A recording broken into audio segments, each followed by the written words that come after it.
আসসালামু আলাইকুম, সবাই কেমন আছেন? আশা করি ভালো আছেন। তো আজকে জাল পেটিস রেসিপি নিয়ে চলে আসলাম। জাল পেটিস বানানোর জন্য প্রথমে আমি এখানে 2 কাপ ময়দা নিছি। চাইলে আপনারা এখানে আটাও ইউজ করতে পারেন, কোনো সমস্যা নাই। এখানে আমি পরিমাণ মতো লবণ দিলাম, দিয়ে এটাকে আমি মিশিয়ে এখানে আমি 3 টেবিল চামচের মতো তেল দিব। তেল আমি আস্তে আস্তে মেশাবো, আপনারা মেপে দিতে পারেন, কোনো সমস্যা নাই। তো এখানে আমি নর্মাল পানি দিয়ে আস্তে আস্তে পানি দিব আর আমি ডোটা করে নিব।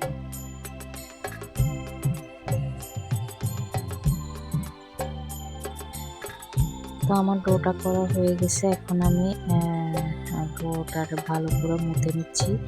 এটা যাতে আমি পরবর্তীতে আর মাথা না লাগে সেই জন্য আমি ভালো করে মুথে নেব।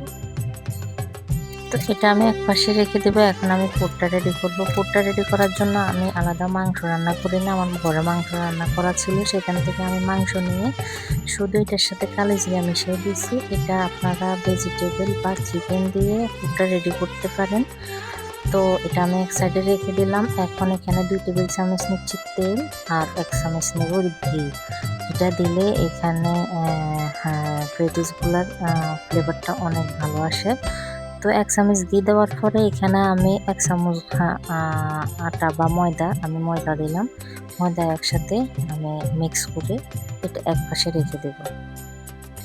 তো এটা মিক্স করার পরে ঠিক এমন হবে।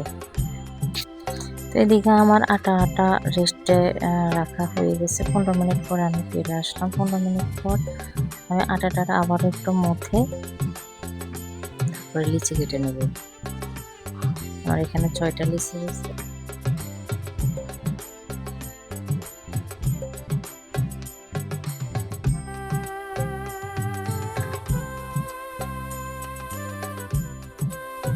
এটার মতো লিচি হয়েছে। আমি 6টা রুটিও বানাবো, আপনারা চাইলে কম বেশি দিতে পারেন, কোনো সমস্যা নেই।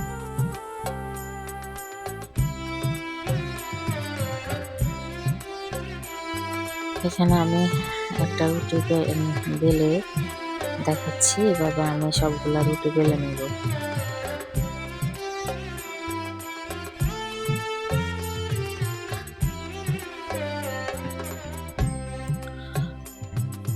তো আমার এইভাবে রুটিটা এমনভাবে বেলতে হবে, বেশি পাতলাও করা যাবে না, আবার বেশি মোটাও হবে না।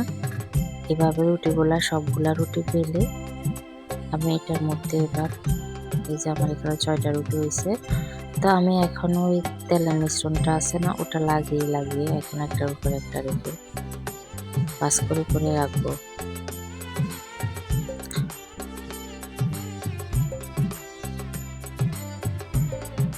তো এইভাবে আমি একটার উপর একটা দিয়ে আবার তেল দিব, তেল মাখিয়ে আবার আরেকটা রুটি দিবে। এভাবে আমি 6টা রুটি একসাথে করে নিয়ে নেব।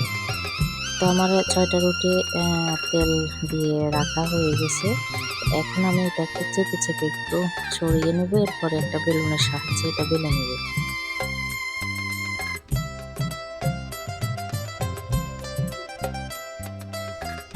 তো আমার এটা বেলা হয়ে গেছে। এখন আমি এটার মধ্যে আবারও তেলটা দিয়ে ভাঁজ করে এটাকে আমি আবারও 5 মিনিটের জন্য রেস্টে রাখবো। এখানে একটু সময় দিতে হবে, যত বেশি সময় দিবেন তত পেটিসগুলা সুন্দর এবং খাস্তা হবে। তো আমি 5 মিনিট পরে রুটিটা ভালো করে সুন্দর করে বেলে নিব। এটা আমি বেশি পাতলা করব না, এমনভাবে বেলতে হবে। তো বেলে আমি এই সাইডগুলা আঁকা সাইডগুলা সমান করে কেটে নিচ্ছি। কেটে আমি একটা শেপে সবগুলা কেটে নেব।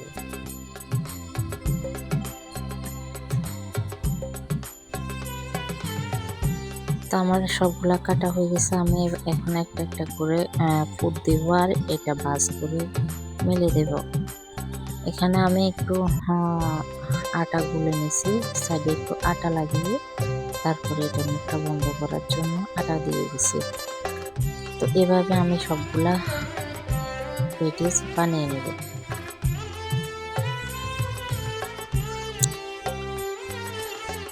পেটিসগুলো মাশাআল্লাহ দেখতেও সুন্দর হয়েছে, খাইতেও মাশাআল্লাহ অনেক মজা হয়েছে। এরকম একবার হলো বানায় দেখবেন, ট্রাই করে দেখবেন, আশা করি ভালো লাগবে, নিরাশ হবেন না। তো আমি এভাবে সবগুলা পেটিস বানিয়ে চুলায় চলে যাব। তো আমি চুলাতে তেল দিয়ে আমি পেটিসগুলা দিয়েছি, এখন উপরে তেল উঠিয়ে হালকা আছে এগুলা সময় নিয়ে ভাজতে হবে। এগুলা একদম ব্রাউন কালার আসলে তারপরে এগুলো আমি উঠিয়ে নেব। এগুলা অল্প আঁচে ভাজতে হবে। তো এভাবে আমি সবগুলা ভেজে উঠিয়ে নেব। তো এই তো আমার দুইটা ভাজা হয়ে গেছে, আমি প্লেটে উঠিয়ে নিলাম। এভাবে আমি সবগুলা ভেজে উঠিয়ে নেব। তো সবার কাছে একটা রিকোয়েস্ট, ভিডিওটা দেখে ভালো লাগলে একটা লাইক করবেন, সুন্দর একটা কমেন্ট করবেন। একটা ভিডিওর পিছনে অনেক পরিশ্রম, অনেক ঘাম থাকে, তারপরে একটা ভিডিও তৈরি হয়। আশা করি ভালো লাগলে লাইক করবেন, কমেন্ট করবেন আর ফলো দিয়ে পাশে থাকবেন। দেখা হবে অন্য কোনো ভিডিওয়ে, অন্য কোনো রেসিপি নিয়ে। আজকের মতো সবাইকে ধন্যবাদ। আল্লাহ হাফেজ।